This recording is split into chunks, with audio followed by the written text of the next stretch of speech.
Salut à tous, et c'est encore le docteur Lafleur. Aujourd'hui, on va étudier les neurones et les cellules gliales.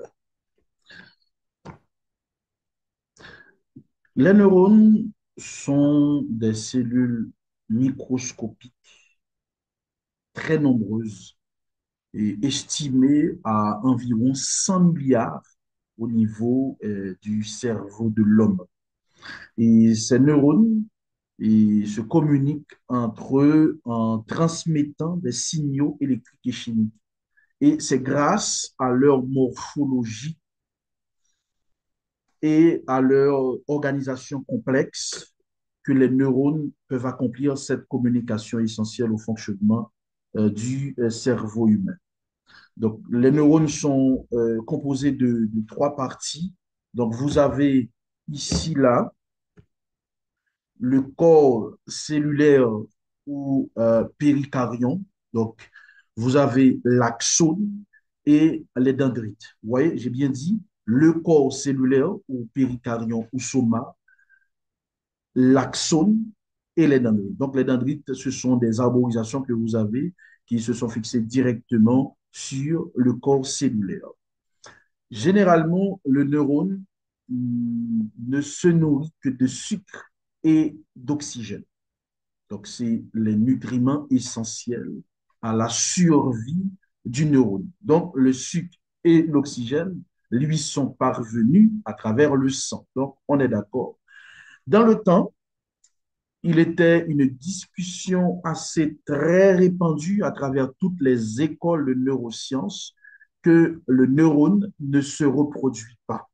Et on est d'accord que le neurone ne se reproduit pas, mais actuellement, des recherches ont été faites, surtout à Grenoble, et on a remarqué cette non-régénérescence du neurone dépend d'une situation bien spécifique. Toutefois, on a remarqué qu'il y a une protéine spéciale, c'est la protéine ribosomale S6.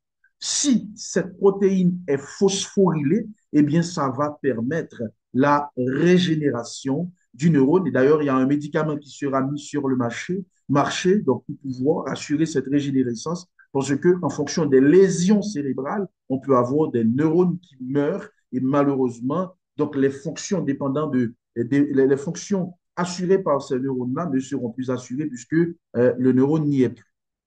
Donc, la taille ou bien la longueur du neurone dépend de la région contrôlée par ce neurone, parce qu'un neurone peut commencer à partir d'1 millimètre et fait plus de 1000 millimètres, dépendamment de la région occupée par ce neurone-là.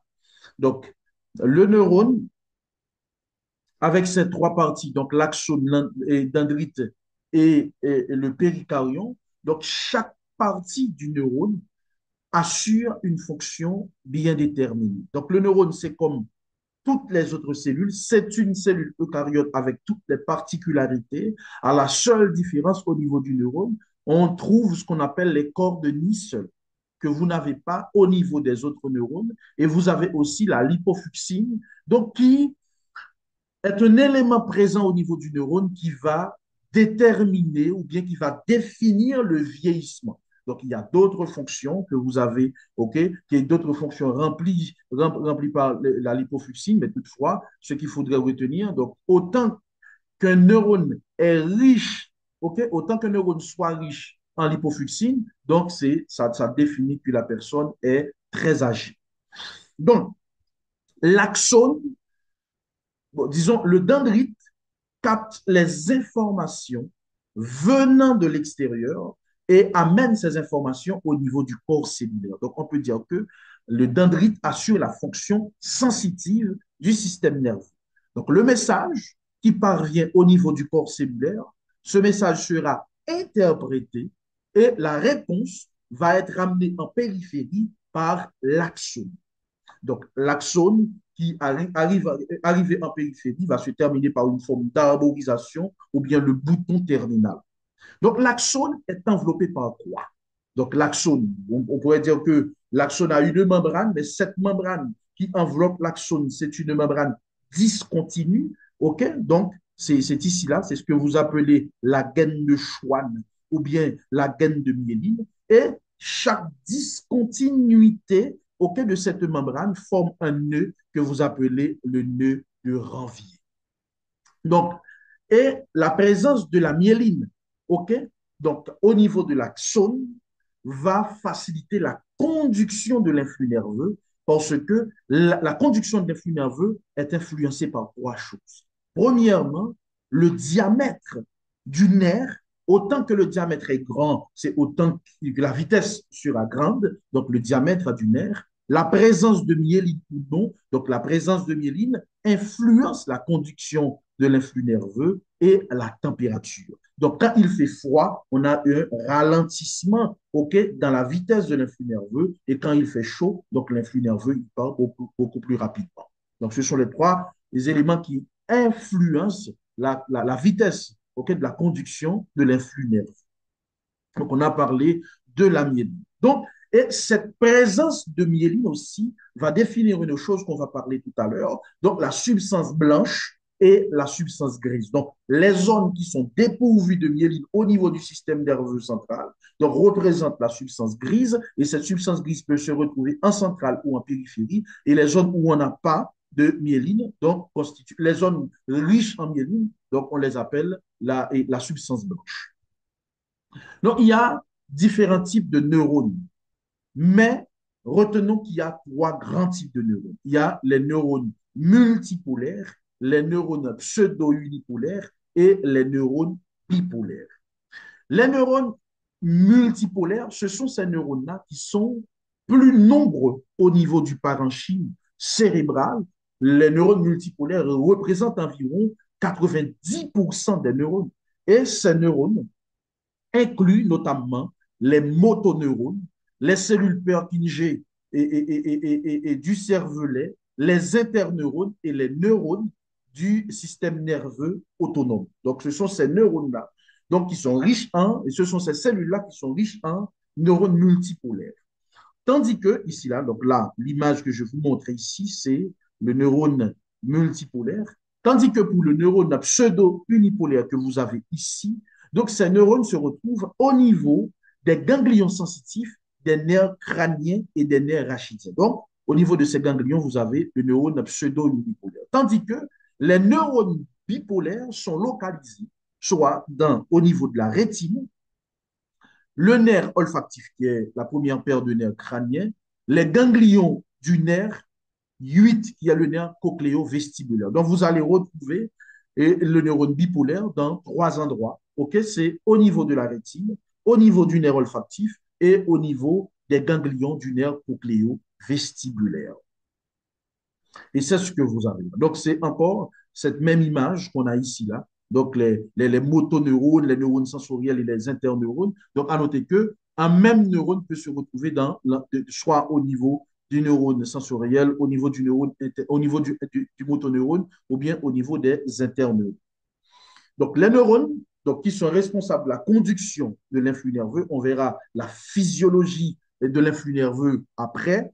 Donc, ces neurones-là sont protégés, sont nourris par des cellules. Et ces cellules sont appelées les cellules gliales, qui sont plus nombreuses que les neurones. Parce que pour chaque neurone, on a de 6 à 10 cellules gliales par neurone. Donc, bon, il y a une école qui a dit 3 à 6, mais je suis plus du côté de l'école qui dit qu'il y a 6 à 10 cellules gliales par neurone. Donc, les cellules gliales sont de loin beaucoup plus nombreuses au niveau du système nerveux. Donc, ces cellules gliales se subdivisent en deux grands groupes. Vous avez les cellules gliales du système nerveux central et vous avez aussi les cellules gliales du système nerveux périphérique. Les cellules gliales du système nerveux périphérique sont au nombre de deux. Vous avez les cellules de Schwann, qu'on appelle encore les neurolémocytes, qui sont responsables de la synthèse de la myéline au niveau du système nerveux périphérique. Et vous avez les cellules satellites. Tandis que, au niveau du système nerveux central, on a plusieurs types de cellules gliales. Vous avez les microglies, donc les microglies qui constituent le système de défense du système nerveux central. Parce que les microglies vont vont assurer ce qu'on appelle la phagocytose pour pouvoir détruire, piéger les corps étrangers. Donc, les cellules gliales, ce sont les cellules phagocytaires du système nerveux central. Vous avez les macroglies. Donc, pour les macroglies, on a deux groupes de macroglies. Donc, vous avez les oligodendrocytes et vous avez les oligodendrocytes et les astrocytes. Donc, les oligodendrocytes sont responsables de la synthèse de la myéline au niveau du système nerveux central. Tandis que les astrocytes, ce sont des cellules présentatrices d'antigènes, mais elles ne font pas que ça. Les astrocytes sont là aussi pour nourrir la cellule nerveuse parce qu'il n'y a pas de contact direct entre le vaisseau sanguin et le neurone. Donc, c'est l'astrocyte qui est là pour pouvoir capter l'élément nutritif qui lui parvient, de l'artère, et cet élément nutritif sera analysé et étudié, et c'est après cette étude-là que cet élément nutritif sera donné, à la cellule nerveuse, au neurone, pour que le neurone soit nourri. Donc, et les astrocytes aussi vont participer dans la constitution de la barrière hémato-encéphalique. C'est une barrière qui s'oppose au passage des corps étrangers. Donc, les astrocytes remplissent plusieurs fonctions. Donc, vous avez la cellule présentatrice et d'antigènes, la nutrition, mais aussi l'homéostasie, c'est-à-dire qui régule le nutriment qui doit passer vers le neurone et le nutriment qui ne doit pas passer. Donc, quand l'astrocyte piège le corps étranger, eh bien, ce corps étranger sera présenté aux microglies qui constituent le système immunitaire du système nerveux pour que cette substance ou bien ce corps étranger soit détruit exactement. Ensuite, vous avez les épendymocytes. Donc, ces épendymocytes vont se retrouver au niveau des cavités que vous avez au niveau du système nerveux central. Et ces cavités sont au nombre de deux. C'est au niveau des ventricules et au niveau du canal de l'épendyle. Les ventricules se retrouvent au niveau de l'encéphale. Donc, ces ventricules sont enveloppés, donc par les épendymocytes. Et c'est pareil pour le canal de l'épendyle que vous avez au niveau de la moelle épinière. Donc, ce sont ces cellules-là qu'on a vues ensemble. Donc, c'est la façon dont ces cellules sont disposées au niveau du parenchyme cérébral. Maintenant,